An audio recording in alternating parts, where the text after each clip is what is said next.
the University of Johannesburg, the future reimagined.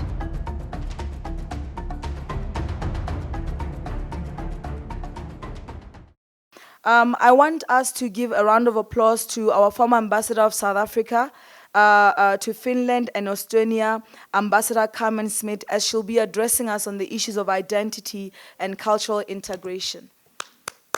Over to you, Ambassador. When I was asked to speak today, I had to apply my mind a bit. So I found this quote that says, "I'm not what happened to me, I am what I choose to become." Your Excellencies, ladies and gentlemen, identity is a journey within our African sense that we have been struggling against and finding ourselves for decades, centuries. Our identity has been influenced by ourselves, our history, and our heritage. In a recent talk that I did with young women from the Pan-African Women's Network, one of the biggest challenges is that we start off from our colonialist identity. And that sets the stage and trajectory for how we engage with our struggles, and it influences what we do about it. I have realized that we need to go back further, and I was actually quite excited about the recent project that has been done by the institution on tracing back history. So for the Chagos Island, I feel that it's my opinion that it's very important that you trace your history and that you do those books, particularly children books, and get that message of where you originated from before colonialism into your society. Because you would have been influenced by the French, the English, and now the Americans. Everybody in your society would have been influenced. So then you have contradictions. Huge contradictions in society where there are those that want their freedom and those that are comfortable in where they find themselves. But we need to remind people where they come from.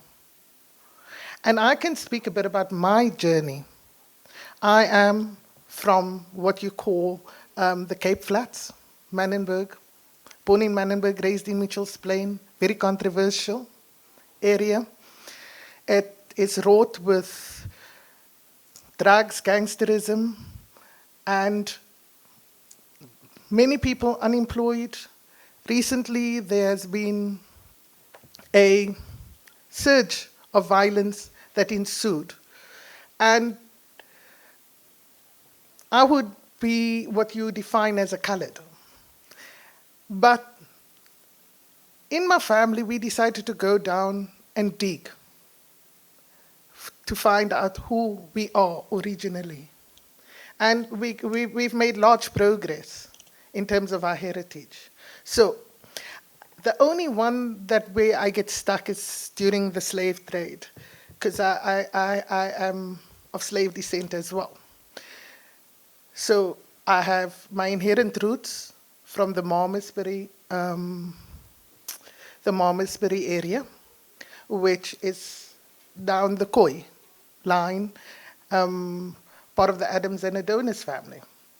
Then I have roots in the slave trade that goes as far as the West Indies. But if they came from the West Indies, it means they were taken somewhere on the African continent, shipped off to the West Indies. And we got a bit stuck there because most of the people that, the elders that was there, has passed on, but we haven't stopped. We continue to search for that journey. And the reason why we embarked on this post-apartheid, we realized that our children felt that they don't belong in certain spheres. And this kept coming up. And we then said, no, myself and my brother, Mani, said, no, we'd have to continue what we started in our younger days and get that to fruition. So you're going to have similar challenges that emerge. And as you move, the UN has ruled, but now you have to deal with communities and societies and where their mind is sitting. And you need to bring back your history. You need to bring back their self-worth. You need to move them from the mindset of oppression to the mindset of being proud within who they are, proud of where they come from, and proud of where they're going, so that the generations to come will be able to stand and stand firm. When I was doing, I'm the president of Africa Asia Toastmasters, and when I was doing the table topics, there was a quote that I found, but there wasn't an identity. And this is what it all relates to. Eventually, everything connects. Back to you, MC of the day.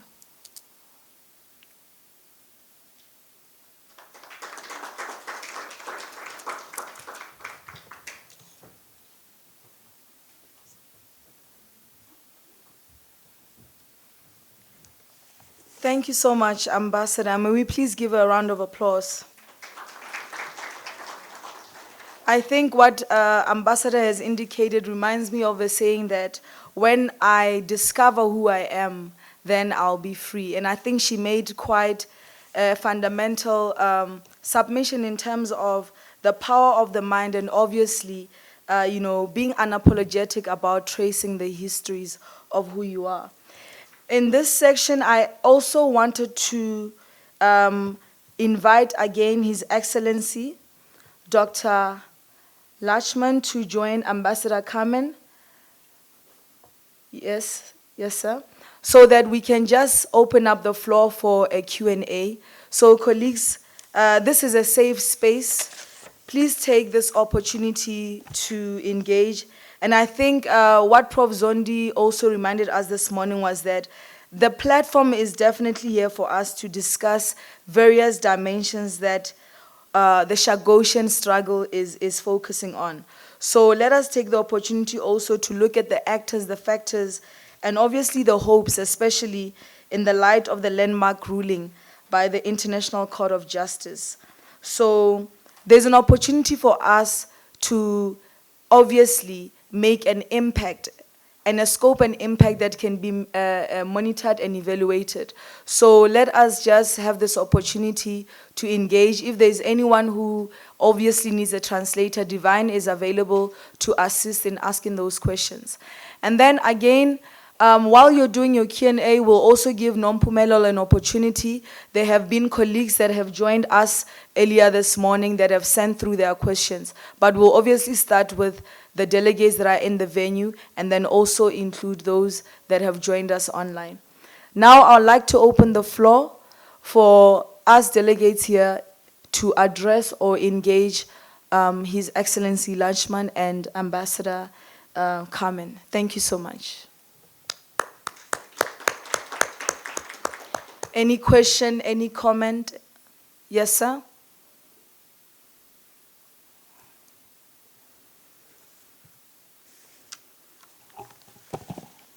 Thank you very much. My name is Simo Zulu from a company called Vunani, Africa Advisory Services or Group. But I'm also an alumni of the Thabo Mbeki African Leadership Institute, what is now the TM School, but it used to be Timali before.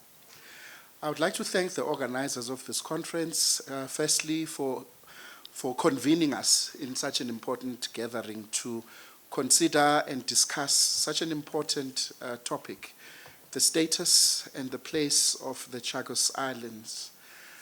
Now, the question that I would like to ask the ambassador is, how does he view or see the Chagos Island question as an inspiration to other places in the world that are yet to reclaim their own spaces, their land? How does this Chagos Island, serve as an inspiration and as an example? And lastly, do you think that our own institutions of higher learning are doing much or better to educate us as Africans about the struggles, the condition, the situation, insofar as the Chagos Islands and its people are concerned in their struggles? Because really, if the University of Johannesburg hadn't organized this, or rather the Institute for Pan-African Thought and Conversation had not organized such a conference, we would not have had an opportunity to have 2 days of detailed discussions and deliberations on this. But my first encounter on this topic, I must also indicate in conclusion, Chair, because this is not a speech. Yes.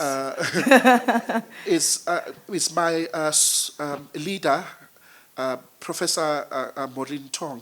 Her PhD was on this. This was the only time or the first time that I had an encounter on this particular topic. So the interest started there, and being part of this conference is a continuation of this. Had I not had an engagement with her, I would not have known that Chagos Islands existed, or there are these questions around this particular island. Thank you very much, Chair.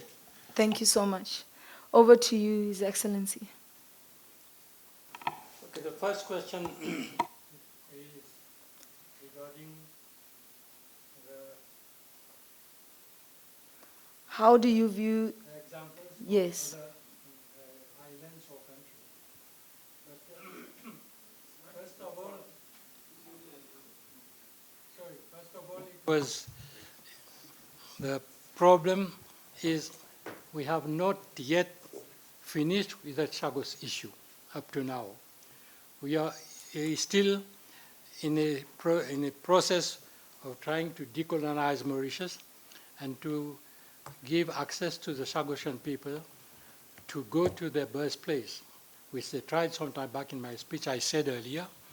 But we are not talking only of going back to visiting their birthplace, but going there and settle down in the country of the origin. This will be the final goal which we are looking for. So I don't know which island you mentioned as examples. I know the Falkland Island the Falkland issue is between the British and the Argentinian people, Falkland. And then if we speak of other countries, but this is not an island, and when we speak of the liberation of the people of Sahrawi, they are still under the domination. That is, they are not liberated, they are under the occupation by the Moroccan kingdom. So these two I know, and I don't know if you have any other island you mentioned in your question which can follow the Chagos example. Do you have any such other island? Yes, I think there is Tenerife. Yeah. It is an island and it is close to Sahara Occidental. Yeah.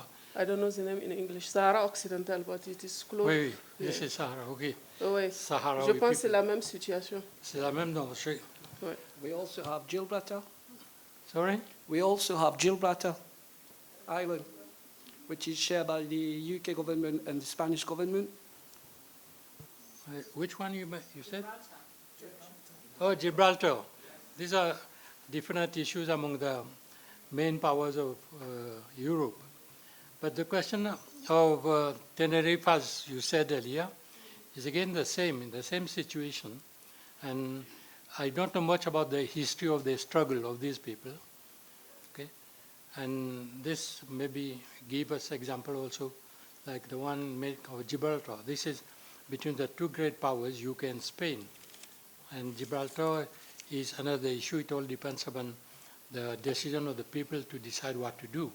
But so far they are under British domination. Okay? But Tenerife is under Spain domination.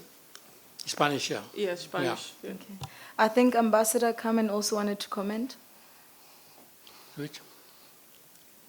Yeah.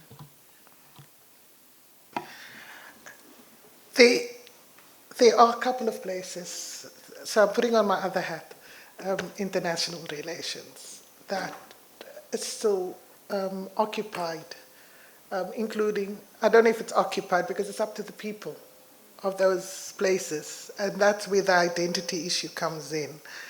Because for you and me, it might seem that they are occupied, but unless they say that they feel that they are oppressed, and like in the case of Chagos Island, in the case of Western Sahara,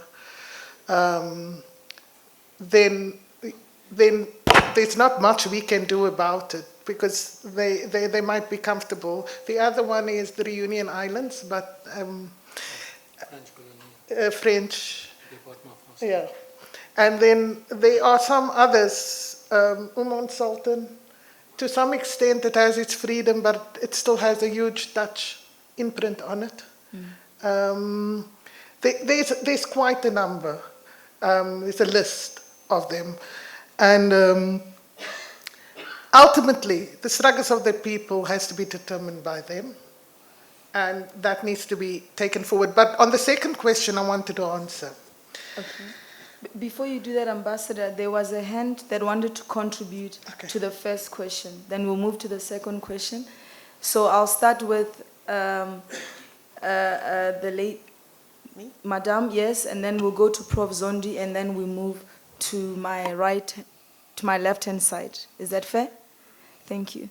Hi, I'm Sabrina. I'm the chair of the Chagos Refugees Group in the UK. My answer to the Ambassador of Mauritius, I think the Chagos struggle is unique. So we can't compare us with others. Our struggle is unique. We have been fighting, like you said, like Jimmy said, we have many countries who is fighting for their rights. But let us Chagosian fight for our fundamental rights. This is my message for him today. Thank you. Okay. Over to you, Prof. Zondi. The first question I want to ask is to the ambassador about what is being done to improve the public awareness of this issue and build alliances with civil society and non-state actors, including here in South Africa, where there is always a lot of energy and always commitment to engage in solidarity struggles. But we found that very few people knew about these things. So what is the embassy here doing to galvanize public awareness and engagement with this subject? To you, Ambassador Carmen, given the fact that you've been involved in solidarity struggles of many, including Sahrawi Republic issue, Somaliland issue, and South Sudan, and all of that, what do you think you should advise Mauritius, given what we know? You remember fighting the struggles for the freedom of South Sudan. As soon as the freedom of South Sudan happened, then there were cleavages among themselves over identity issues. And given the fact there are identity issues in Mauritius, and there will be identity issues between Mauritius and Chagosians, what is your advice about how you deal with that issue before you get to the British and the Americans to let go, so that you don't win a struggle and it leads to the scenarios we have seen in South Sudan and other places. Thank you. Thank you, Prof. So what we will do, we'll move to my left-hand side, and then after that, we'll give our excellencies an opportunity to respond. Over to you, Madam and Sir. Okay. Okay. Yeah. My concern is very important to share with you. The struggle of the Chagosian had started by Chagosians themselves. Because I have to be frank, Mauritius concentrate about the sovereignty issue. Until when we decided to go ahead with a legal case against the British government. Why this legal case? Because there was a law which called British Ordinance 1971, who preclude Chagosian to return home, except American and British soldiers. We consider that this law is unlawful, but we want to have the advice of the High Court. I myself been involved with the Chagos refugees group to start an issue. Until when the Mauritius decided to go together. But let us say that everything had been started because, you know, I have to be frank with Mauritius at the time, concentrate more about the friendly relation between UK. Don't mind about the situation of the Chagosian and think about sugar quota. Until when we decided to go, and many people were very afraid to say that it can affect sovereignty issue. But it was not the case because it was concentrate about the fundamental rights of the Chagosian people who had been expelled unlawfully on the birthplace. And the conclusion was clear that what had been done to us is unlawful. Even we know that in front of us, we have two big powers, UK and US, but we have never been afraid of that. I can say that we are proud today to say that we represent the hope of all displaced people who are away from their birthplace. Thank you. Merci, sir.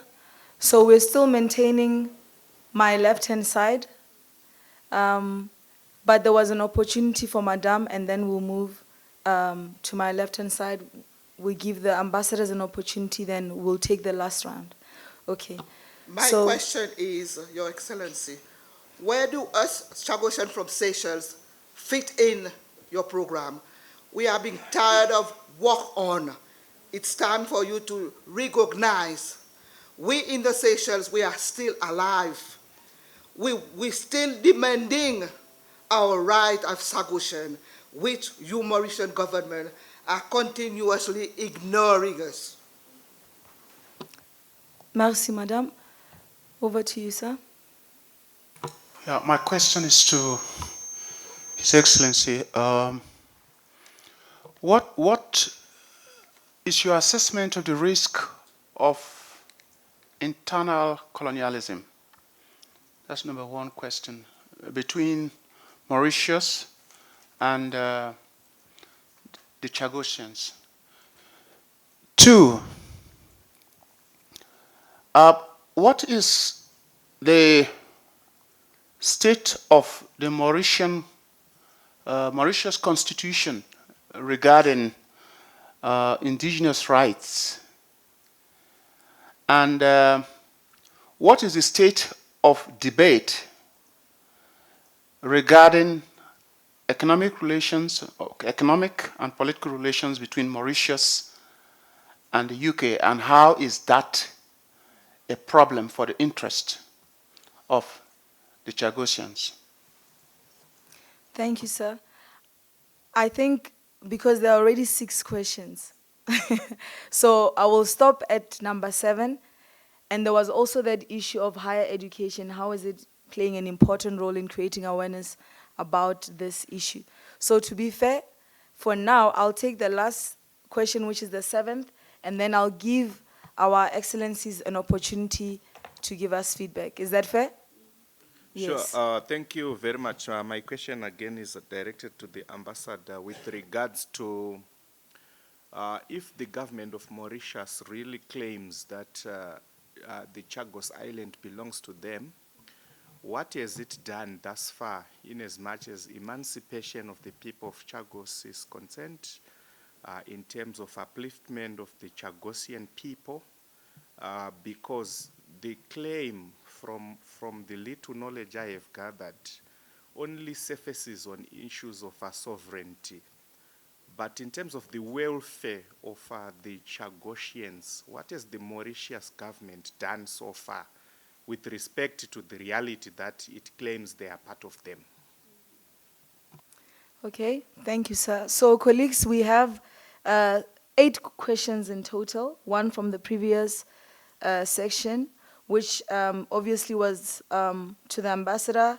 Do you think higher education universities are doing much in terms of creating awareness about the Chagos Island issues or such matters? And then obviously we have those other 7 questions. So I will give you both an opportunity to respond. Yes. So I will answer the first question about higher learning institutions. Yeah. I was sitting, I'm working on a paper at the moment, and I've been sitting and finding documentation.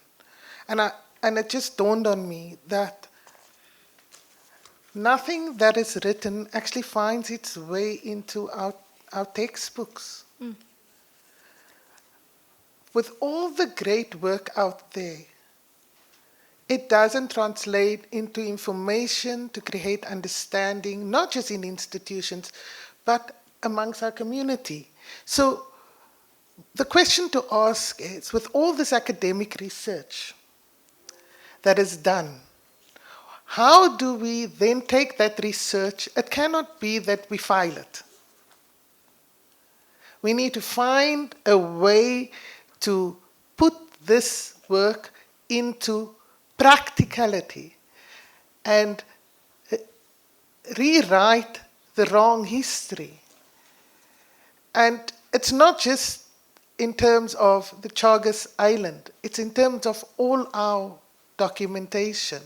Because I really had to research to find what I was looking for. And then I found documents of 1979 that I didn't even know existed. I'm dealing with the Zimbabwean Mozambican issue. And then I found documents in institutions that is not African. So my advice is, with all the people that have written doctorates, masters, honors, all those theses that gets filed, that we need to actually go into that theses and translate it and revise the textbooks that we are actually using. Because I think a lot of the work that we have is outdated, and it also then makes it difficult for students to translate that information into the current working environment. And it would be necessary for us to really go to the drawing board in a very flexible way and rethink the way we deal with the dissemination of information. That's on that. Now, coming to my peace-building hat and my solidarity, I've worked. Before I was ambassador, I was actually the ANC's international relations manager, and which then put me in, and I did substantial peace-building work, not just in the continent, but across the globe. But one of my key projects that Professor highlighted was the South Sudan issue. And I actually was the technical head for our engagement. In the run-up to the elections, one of the things that I realized being on the ground, I spent about 3 months there, as I saw the infighting coming. And also because I went to South Sudan regularly prior to that. When, for example, I'm just using this as I'm not saying it's exactly the same like Chagos, but you can learn, you can take some of the lessons from this. When people are put into the diaspora, in Sudan's case it was a 28-year war, and they have been in different countries, there's an issue about where their loyalties lie. Now, rebuilding a nation state becomes a challenge. Because if I was in Kenya, I have taken on a lot of being Kenyan. If I was in Australia, I've taken on. So, informed, that's why I spoke about the power of the mind shift earlier within the identity. Because that is going to be very important. And how you're going to have to put up different, find different ways to because everybody's not coming from the same point. And then what happened is tribalism emerged to a large extent within South Sudan. And they fell back on that. And that, there is 76 tribes in South Sudan. The biggest tribes are 3. And even the elections then translated into those 3 tribes coming up. And most of the conflict is related to that. Then you also have the issues of the 28-year atrocities. Some of the people that came through into power that sided with the Sudanese. And then you have conflicts within the nation. So for Mauritius and Chagos Island and Seychelles, the Chagosians in the Seychelles, you're going to have to find a way to deal with the deep-rooted issues. And you're going to have that conversation. We all come from a different place, but the root causes, if you don't deal with that, you might just find yourself in a similar position, that once freedom comes and incorporation comes, there is resistance. And it needs to come from a very honest place, and it needs deep listening to be able to address. It's not just as straightforward as I'm putting it, because there's certain tools that you'd have to put into place. I could have an off-the-book conversation, because in dealing with that, you have to understand each role player and where they're coming from, and then find the common grounds to reincorporate people into the whole situation. At the moment, I hear that Seychelles is not on the table. That is another conversation that you have to have, and an engagement while dealing with the current situation and the current ruling. Thank you. Thank you so much, Ambassador. Over to you, His Excellency. There were quite a number of questions, so I don't know if you're just going to include them or. Yes, thank you. I did not have time to jot down all the questions. Yeah. Because all of them were shooting at me. So you are safe. Defend myself. Anyway, I'll try to respond as far as I can. Yes, sir. First of all, let me come to the first question earlier, shot to us regarding the higher education. I think I don't know any other universities except now Johannesburg. The great one, yes. University. Okay. I mean, teaching or giving examples of Seychelles, the other countries which have problems. Okay. So this one, even in Mauritius, I think at the University of Mauritius, we teach a subject which we call History of Mauritius. And in that, I mean, students from different courses, where they get a glimpse of not only the history of Mauritius, but also inclusive of the Jago issue, which form parts of Mauritius. So this has been done at the University of Mauritius, but I don't know whether it is being taught to other countries. So this is one. Next, Sabrina, I think she said that the example cannot be compared, with others. Sabrina, I don't know where is she. Yeah. No, this is true. We can't compare Jago issue with other countries. Okay. Earlier I mentioned, the Argentina, Falkland Island. Some of them mentioned the Tenerife Island, and we also mentioned the Gibraltar issue. But these are different issues, so we cannot compare Jago issue with these countries. Next, Mr. Bankut said that Mauritius is focusing on sovereignty, okay? And he mentioned about the legal case which they started, but in fact, Chagos, I mean, the Chagos archipelago, and even the BIOT has always been, part of territory of Mauritius. And this is why we have been fighting for it, together with the Chagosian later on. So this issue is a bit different, and I will come back to say what are we doing, because some of these people who mentioned that question said, what is Mauritius doing for the Chagosian people? I will come back to it later on. I don't think we have an internal colonialism mentioned by one of the participants, because it's not a colony. It's part of our territory.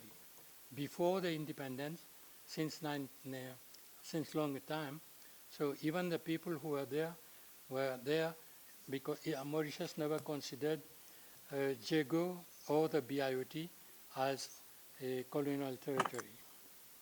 Now, I think some mention has been made about the indigenous rights of the people, okay? Okay, this is true, indigenous for certain countries, but when we talk of the Chagos, the Jago issue, these people form part of the Mauritian population since they were there. So this is the Mauritians, but in Jago. And the last one was said that what Mauritius is doing, claiming Chagos, what we are talking only on sovereignty and so on. I have a long list of things that Mauritius is doing and has been doing since the issue of Chagos, since the excision of Chagos and the displacement of the Chagosians. We have a long list, and if you, program director, if you want, I can go through them, 3 or 4 pages. It's here. Okay, so I think His Excellency, what we will do, we'll have more time for engagements, but I wanted to give Divine an opportunity to also translate to some of our delegates that are online and in the room. Okay, yeah. Good, thank you, Program Director. But regarding what Mauritius has done for the Chagosians and for Chagos, we have a series of special measures, that is social measures in favor of Chagosians. Okay? After the forcible removal in the 60s and 70s, Mauritius facilitated all the Chagosians, both in terms of finance, financial assistance and integration in Mauritius. I cannot reply for Seychelles because there is also an issue with the Seychelles, but for Mauritius, we have facilitated the integration through financial assistance. And then we have a special supporting measures which Mauritius created, like Mr. Bankut knows well, the Chagosian Welfare Fund, of which he is a chair. Okay? And this Chagosian Welfare Fund, it was funded, is still funded by the government. And we have also given, to the Chagosians for the integration land in different parts of Mauritius. I think you know in Bejitombo, we have given 45 acres, something like that. Pointe Sab, we have given 22 acres to the Chagosians and for construction of houses. And then we have 40 toys of land given to 1,202 adults and 142 minors of the Chagosian inhabitant got 20 toys of land. This is one part. And then most recently, the government of Mauritius has given a plot of state land of 500 square meters to the Chagosian community for agricultural projects. Now, there are other measures which we have taken, like welfare program for total integration of the community. Some of the Chagosians, they sit on the board of the welfare fund I mentioned earlier, and these are elected to represent. I think Mr. Olivier Bancout has been the chair. Sorry, I have to mention your title also. OSK, Order, no? You know that, OSK. You have been a member and a chairperson of the Chagos community of the Welfare Fund since the beginning, if I'm not mistaken. Okay. Now, if we speak of what Mauritius has done, there are measures which have been or being taken. I'll take some example quickly, Yes. or else it will be long. Distribution of school materials to Chagosian children attending primary school. Scholarships to eligible students of the Chagosian community. Payment of examination fees for Chagosian students. Payment of registration fees for Chagosian students attending university when such fees are payable. Offer of motivational prizes to young graduates of the Chagosian community. Grants and financial assistance to students of the Chagosian community attending universities and vocational training institutions. Talks for young Chagosians on nutrition and drug abuse. I think you know drug abuse is a serious issue, not only in Mauritius, but other countries, even in Seychelles.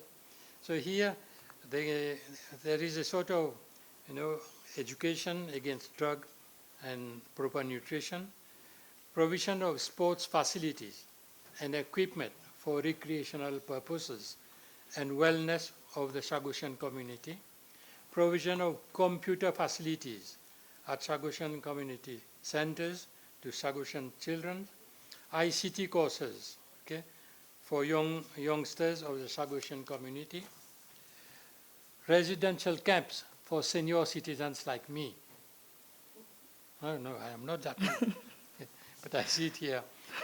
Residential camp for senior citizens of the Chagosian community, distribution of provisions to senior citizens and bedridden persons of the Chagosian community. Recreational activities for primary and secondary school students of the Chagosian community. Donation of building material for repairs to be made to the roof of houses of the Chagosians which leaks during heavy rainfall or cyclone.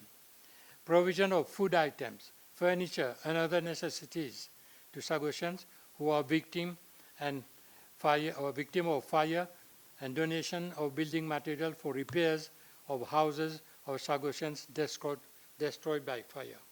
Assistance to needy Chagosians for repair to their houses. Visit to Chagosians in homes every 3 months, during which clothes and fruits are given to them. Funeral grants to families of deceased Chagosians. Free yearly medical checkup for the Chagosians. Financial assistance to Chagosians going for the treatment abroad over and above that provided by the Ministry of Health and Wellness. Financial assistance to a person accompanying a Chagosian going for treatment overseas. provision of transport facilities to Chagosians who have appointment at the hospital, upgrading our Chagosian community centers for the conduct of activities, prayers, and events for the Chagosians community. Now, this year, in February 2022, what Mauritius has done, the government of Mauritius organized a visit to the Chagos archipelagos from 8 to 22nd February this year. In the context of scientific survey, or the reef, Bentham Reef, this is a scientific survey. This helped the Mauritian delegation, which was headed by permanent representative of Mauritius, Ambassador Kunjal, in New York. And they included technicians from Mauritius. There were 2 Swedish marine surveyors, 3 of the external lawyers of Mauritius, 5 representatives of the Chagosian community, and journalists from the Mauritius Broadcasting Corporation, the British Broadcasting Corporation, the newspaper The Guardians, and the US Atlantic magazine. So these people accompanied the delegation to Chagos. This was the first visit organized by the government of Mauritius to the Chagos archipelago since its independence in 1968. Okay, so more than 50 years ago. Now, the first visit was successful, and it enabled Mauritians and the Chagosians to achieve 4 objectives. 1, collect crucial data for the maritime delimitation, as we have a case for Maldives, who were claiming part of the sea below Chagosian to be theirs. So we had to go to ITLOS, International Treaty of Laws of the Sea. Now, second was assert its sovereignty over the Chagos archipelago, particularly after the advisory opinion of the ICG of 25th February 2019, which made it clear that the Chagos archipelago is and has always been an integral part of the territory of Mauritius. And C, make it possible for representatives of the Chagosian community to return to their place of birth without any foreign escort or restriction, because previously it was restricted. The British never wanted them to go. So this happened, and the laws obtained significant coverage in the international media for the visit, brought to light the unlawful accession of Chagos archipelago from Mauritius prior to its independence in 1968. So these are a few of the things that the government of Mauritius has been doing. There are more things we have been doing, but it will be too long if I go in all the details. Thank you so much. Can we give them a round of applause for this session?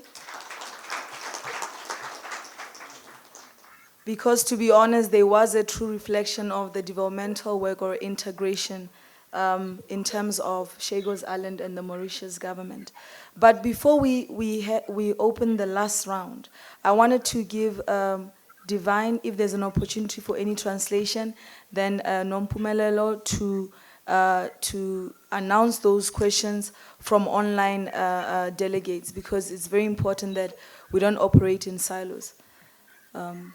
Divine, over to you. Bonjour tout le monde, mesdames et messieurs, votre Excellence, l'ambassadrice Carmen, je dis bonjour et merci encore de nous rejoindre ce matin pour discuter un thème si important.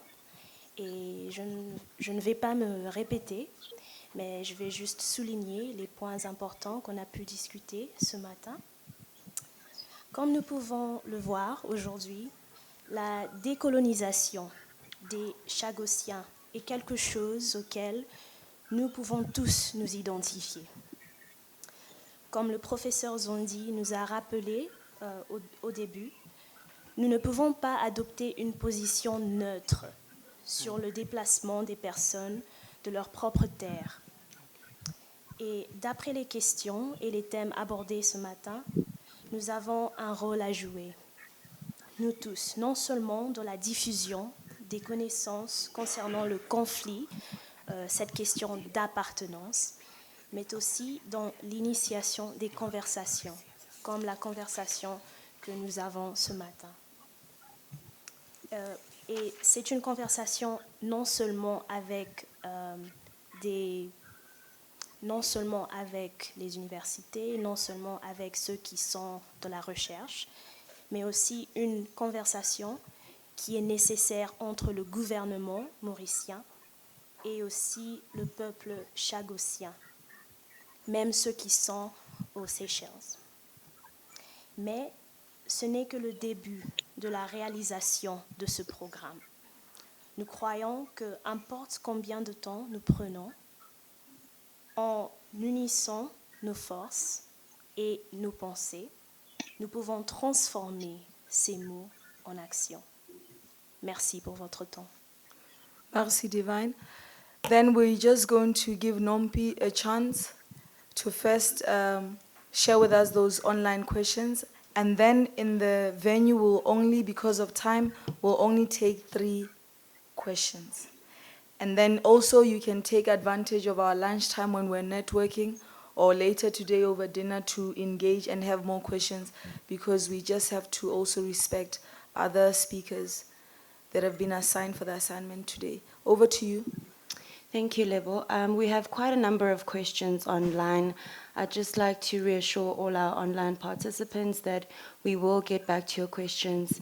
Even after the lunch, there will be some time to go over all these very interesting questions. We have a question from Sophie, and she says, what is the current official line from the UK and Mauritius with regards to the identity of the indigenous people of the Chagos Islands? Do the UK and Mauritius support the preservation of the people over the fauna or rather flora of this region?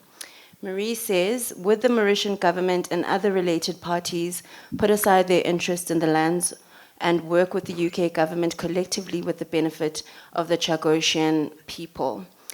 Dave, Varney and Trent had a comment to say that they have heard a lot spoken of the Chagosians living in Mauritius and Seychelles, and then that there is a generational diaspora spread around the world, especially in the UK.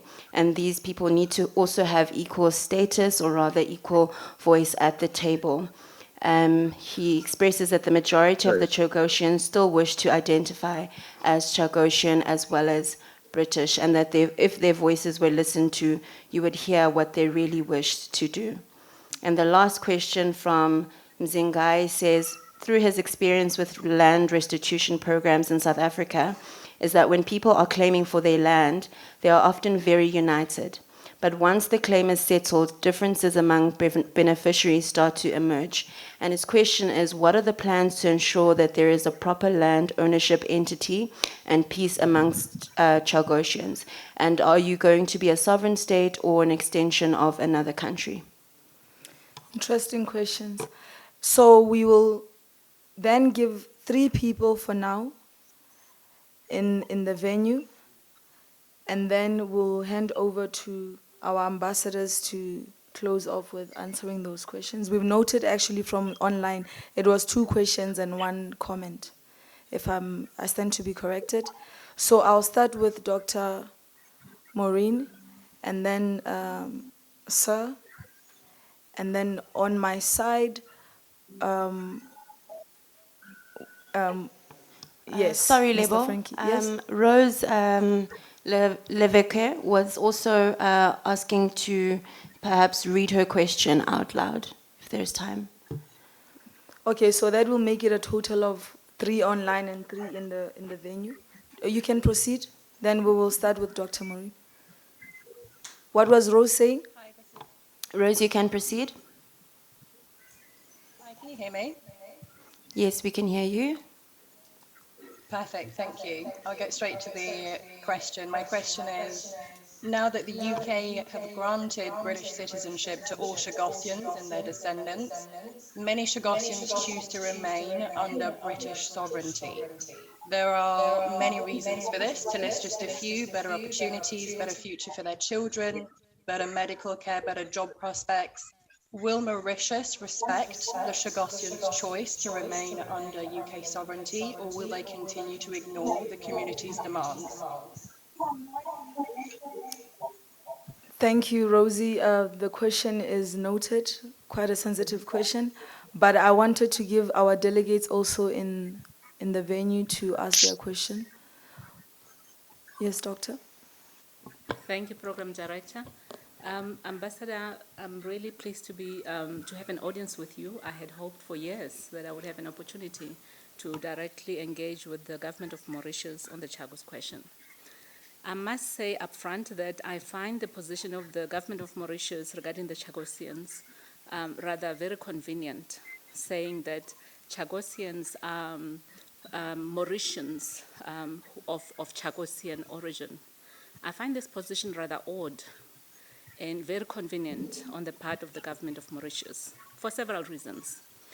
Ambassador, when you gave us quite a bit of history of how Mauritius has been involved and participated in the issue on the question of the Chagosians, I found that you had made zero mention of in the 1980s, there was a commission of inquiry in Mauritius that wanted to discuss and look at what had been the government of Mauritius' collusion, if you like, in the displacement of Chagosians from the Chagos Islands at the time of Mauritian independence. I find that you made no mention of that, much as the Commission of Inquiry may have been inconclusive in its findings or in its pronouncement. Of course, the commission was set up by the government of Mauritius itself. The inquiry had been, to what extent did the government of Mauritius really take care of the interests of the people of the Chagos Islands? And I deliberately use the word the people of the Chagos Islands in its meaning in international law. What had been the efforts of the government of Mauritius in safeguarding the interests of the people of the Chagos Islands at the time of their displacement in the 1960s, and at the time when they were literally dumped on the beach in Mauritius, at the time of their forcible removal from the Chagos Islands. Going through the list of the things that the government of Mauritius is doing for Chagosians sounds to me as if it's a list from a charity organization. Chagosians are not asking for charity.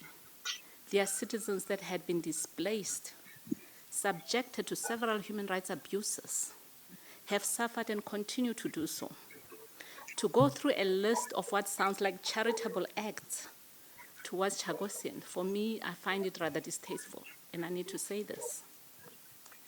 I'd like to find out from the government of Mauritius what is truly, and Olivia Banco is quite correct. It took Chagosians to litigate before British courts over the years for the issue of the Chagosians to finally find expression and to be on the agenda of the United Nations General Assembly. Yes, Mauritius government has consistently tabled the issue before the General Assembly, but the position has consistently been about sovereignty. Mauritius' claim over the Chagos Islands. As a human rights lawyer, I'm always concerned about the people. My question is the government of Mauritius sincere in the way that it handles Chagosians? The African Commission on Human People's Rights has had several missions to the Chagosians, to Mauritius rather, regarding this, the situation and the conditions under which the people of Chagos, the Chagosians live in Mauritius.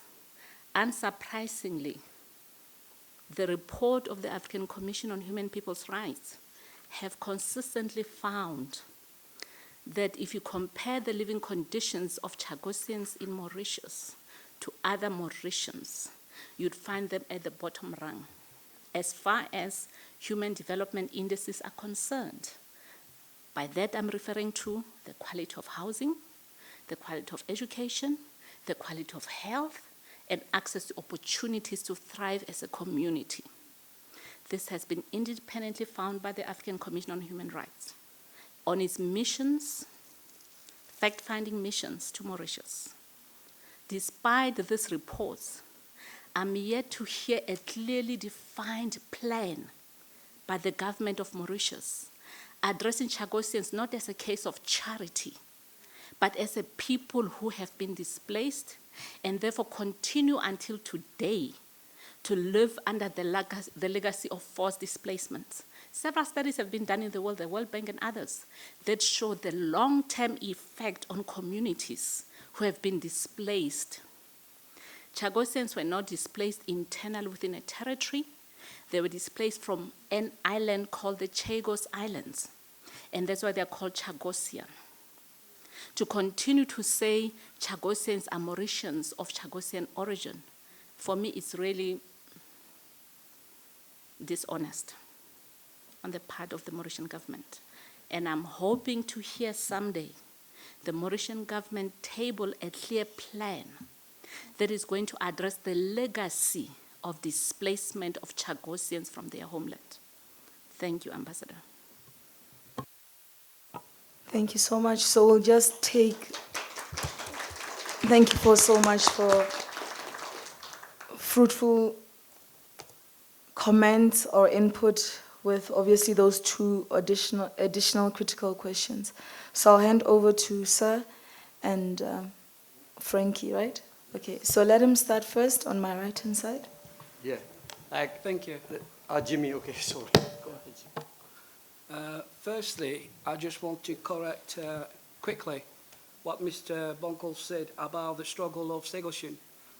The struggle of Chagosian was never created by themselves, among themselves, like you said. They were created only by the UK government, the Mauritian government, and the British and the American government. So it's not true to say like Chagosian struggle started with among themselves. And secondly, I would like to say to the Mauritian representative that all them things he mentioned before about the 45 acres of land, 22 acres of land, and social and integration, it's all lies, because that was part of the compensation money paid by the British government to the Mauritius government, which the Chagosian people never saw the full amount of that. And all them things you've been praising Mauritius about. So can you show us where Chagosian people, where are they? Which Chagosian has really thrived in Mauritius after all them policy, all them things you name that are really successful in Mauritius? And why you think so many Mauritian, so many Chagosian descendants are fighting to come to the UK if they had all them support like you've been naming? Thank you. Thank you so much. Frankie? I mean, like myself, I wanted to ask like His Excellency, the Ambassador of Mauritius, like, I disagree totally when he said Chagosian is not indigenous people, because Chagosian can be retraced to the end of the 18th century. There are slaves being brought there from, I think, 1776 by the French. So for more than 6 generations, Chagosian been there. It's like Mauritius. It was inhabited. People come all over the world. So Mauritius was a colony. How can you say like Chagosian? They're not like ourselves. What we think, Chagosian is a distinctive people. We have our own culture, our own language. We are more than 2,000 kilometers from Mauritius, and we've been exploited for so long from the Mauritian government. Now it's time to stop. That's why today we think it's our time. The Chagosian voice has to be heard. We as a people, we should have the right to self-determination. No more like the UK or the British government. It's us should be on the forefront. It's not a question. Like that's why most Chagosian what we think all over the world. I'm talking on behalf of them. Thank you. Thank you, Frankie. So, colleagues, because of time, obviously His Excellency will not be able to respond to all questions. but we'll just give him an opportunity and then we can still have more engagements. We would like us to get into the movie or the documentary, which will add more value to our further discussions. Thank you, His Excellency, over to you. Thank you for these questions. And I will start from the last one, because it's still fresh here. The question is that Chagosians have been there since a long time. What my friend claimed that they are a sort of indigenous people in Chagos. No, but this is the point that I'm making. Even me, I was not from Mauritius. Okay? All the inhabitants of Mauritius and other islands, including Rhodes, they were not born there. We were not indigenous. We were brought in either as slaves, as indentured laborers, and so on. So we also Mauritians, we don't claim to be indigenous population of Mauritius. And that's for Chagos also. Okay? Now, I think my friend here from who has a legal background, I suppose, human rights, you raised a lot of very interesting questions. Maybe I will not be able to answer these questions. Maybe this will take time because you are talking of the future, what will happen and what Mauritius government has done. But so far what I have enlisted before, we have done a lot and we are still doing a lot. And recently we said we earmarked 15 million rupees, which is 1.6 or 7 million, in terms of dollars, to the Chagosian people in order to help them reintegrate totally. Now, this is some of the question you raised, the attitude of the Mauritian government, which the word which mentioned was dishonest. But we, as a government, we are doing our best to integrate the Chagosian. We are doing, and I listed some of these, which I said and listed earlier, and I do not agree that we are dishonest. We have done our best, we are doing our best, and we will do our best, okay, to totally integrate these Chagosian people.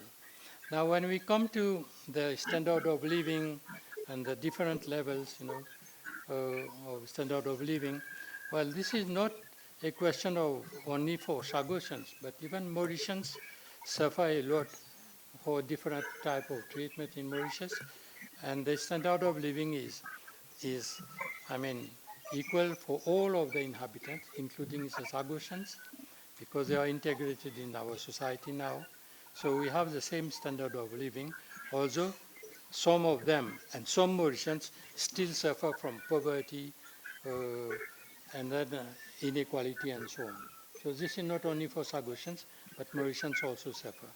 And then we said we provide education, housing, social welfare, all these facilities which I mentioned earlier is programs that is ongoing for them all the time. Now, this is not a question what Mauritius has done. Some of you has qualified, I think one of you has qualified it as a charitable act. This is not charitable act. We have been doing our best to uplift the Chagosians and other Mauritians together.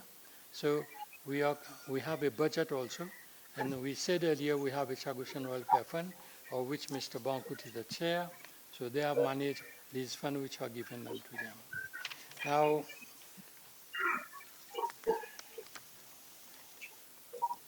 this question of, I think someone mentioned lies. I don't know who. No. Majority. Yeah, okay. But I don't think these are lies. We have done what we can, and we are doing, okay? And because we said earlier that we even helped the Chagosian to go to their birthplace. We went there, we did everything, and then we are fighting for your rights also, together with the Mauritians. But above all, you see, when we speak of when we speak of Chagosians, when we speak of Mauritians, we are all Mauritians. No one, we are all, no, you may not agree, but we are all Mauritians. Because even, no, you may not agree, okay? Seychelles, I said earlier, madam, I can't reply for Seychelles. I mentioned it earlier. I can't reply. Order, colleagues. Your colleague from Seychelles excuse me, could add something answer it. it should be clear, Your Excellency. Yeah. You know, when the lady is talking about the Chagosian in Seychelles, it's clearly mentioned on the birth certificate that they were born in Chagos, Chaperos, Bados, and Solomon. You see? Yeah, but they are going to Seychelles because their parents used to live in Seychelles. But they are registered in the civil status office. You see? This is why I think that she has the right, or every citizen Chagosian born in Chagos, living in Seychelles or living elsewhere, have the right to say it. You see? I will also like to add, because the Excellency said before about we're not indigenous people. Chagosian origin are from Mozambique and Madagascar, being taken away in the 1793, exactly, a complement of slaves from Madagascar and Mozambique. Not from, that's why I find it really insulting and patronizing when you said Chagosian are of Mauritian origin. We're not of Mauritian origin. And I'm going to preview that later on my speech. Thank you. Okay, so I think just to indicate, remember this is a safe space, so even if they are, even if you're getting emotional, let us just respect, it's fair, it's natural to be emotional because this is a realistic matter, isn't it? And you are here to add value for respective different organizations. But I wanted to indicate that it would be fair if we give whoever that is on the podium the opportunity, and then obviously we continue engaging these robust issues. But colleagues, I wanted to make a submission, if you permit me, because I'm looking at the time. And it's almost 12 o'clock.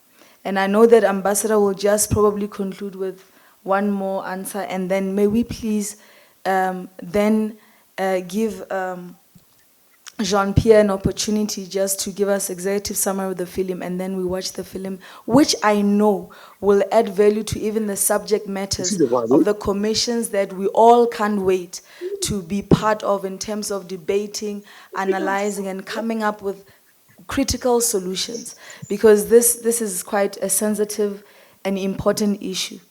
Is that fair? I was just making a submission. Okay, thank you, Dr. Akinola. So I believe that in good faith we all agree. Okay. Yeah, okay, thank you, Program Director. Thank you. To conclude, I would say I know there are many questions which I could not answer now, because there are things which may evolve with time. But one thing I am sure, and I would like to conclude on that, be it Mauritius, or be it Rodrigues or Chagos Island, we are not indigenous people. We have been brought from elsewhere.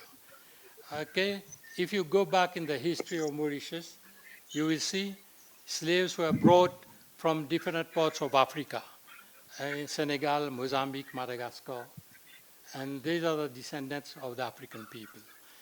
Indentured laborers were brought from India after British took over in 1810, in 1814, and 1825, liberation of slavery, then indentured laborer. My great-grandparents came from India. So Mauritius and in Chagos, we never had indigenous people. Even if you speak of 1860s, because the first, it was after 1825, when the slaves were liberated by the British Parliament, then those who were working in the sugarcane field at that time in Mauritius did not continue to work in sugarcane field. Then the problem of labor arose. and the British administration at that time had to go to India to bring indentured laborers from India. So we all claim to be people from outside Mauritius, outside Chagos. We are not indigenous people. And we'll maintain that Mauritius, I maintain, is doing its best to do what it can for the Chagosian and for the people also. Thank you, Program Director. Sir, sorry, Program Director, if you allow me, because I think it would be wrong to leave the conference with a wrong impression of what the law of indigenous rights is. Yes, it would be wrong. Sir, sorry, can you answer the question? Thanks. Is the Mauritian government is going to allow the Chagosian wish to stay under British sovereignty? Can you answer that question, please? I think this is the most important question. Chagosians want to be British citizens. We say, I can't prevent Yeah, it. we want to be British citizens and we want to stand under British sovereignty as well. This I cannot reply because it's not in my domain now. But if you want to join the British citizenship, it's your issue. I cannot. Chagosian want to be Chagosian, not Mauritian, not British. We have our own way of life. Okay. Okay. Okay. Okay, colleagues. So, can we give all the speakers a round of applause for this session? And I wanted to say, I know Dr. Maureen wanted to clarify something from probably a law or a historical perspective, but you see, the key thing, if you permit me, it goes back to what Ambassador Carmen was saying, that there is power in terms of influence and tracing your history. So the conversation is very complex, and I can assure you, if we open up the floor again, we might take another 2 to 3 hours. And that's the beauty of also what Prof. Zondi indicated. You're here to build, reimagine, rethink, and come up with strategies and solutions on this matter. So I see Doctor is looking at me. So I'll give Dr. Maureen just that moment to clarify, and then after that, we give Jean an opportunity. Over to you, Doctor. Thank you, Program Director. I think it is quite important to clarify these issues. We cannot allow the government of Mauritius to conveniently restate the law to its own, liking. International law is quite clear on the rights of indigenous people. The United Nations has adopted the Declaration on the Rights of Indigenous Populations and Peoples. The African Commission on Human and People's Rights had a commission, a commission of experts that they appointed that went into looking even in Africa.